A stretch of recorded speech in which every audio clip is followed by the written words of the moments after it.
Bienvenue dans les secrets d'une chaufferie. Aujourd'hui, on parle du circulateur. On va voir ensemble les deux types de circulateurs. Comment bien le choisir et comment le régler selon votre installation. Il existe deux grandes familles de circulateurs. Les circulateurs à vitesse fixe. Ils tournent en permanence à la même vitesse que l'installation ait besoin de beaucoup de débit ou pas. Et les circulateurs modulants comme celui-ci. Lui, il régule en permanence sa vitesse pour maintenir la bonne pression dans le réseau. Quand un robinet se ferme, il ralentit automatiquement. Quand la demande augmente, il accélère. Résultat, moins de consommation, moins de bruit, une installation qui fonctionne de façon optimale. Pour bien choisir un circulateur, 3 éléments sont à connaître. La puissance de l'installation, le débit, la quantité d'eau qui doit circuler dans le réseau, et la HMT, la hauteur manométrique totale, la force nécessaire pour pousser l'eau jusqu'au point le plus éloigné.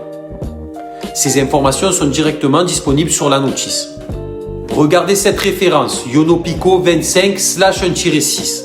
1-6, la HMT maximale, 6 mètres de hauteur manométrique. 180 l'anthrax en millimètres, indispensable pour le remplacement. Sur la notice, vous trouverez le tableau orientatif fabricant qui vous donne directement les informations de réglage.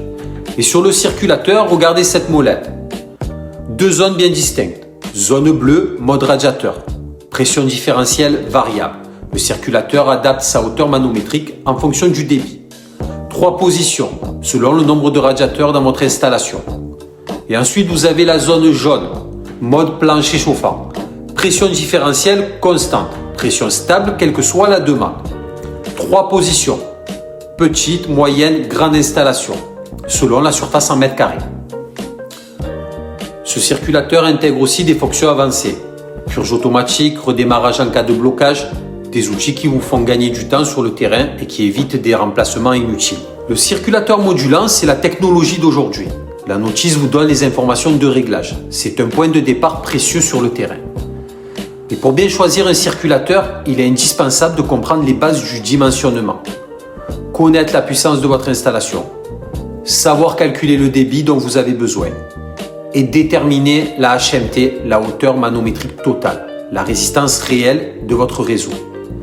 Sans ces éléments, on pose un circulateur au hasard. Avec ces éléments, on pose le bon circulateur au bon réglage pour la bonne installation. Si vous avez des questions, je vous invite à les laisser en commentaire et je vous dis à bientôt dans les secrets d'une chaufferie.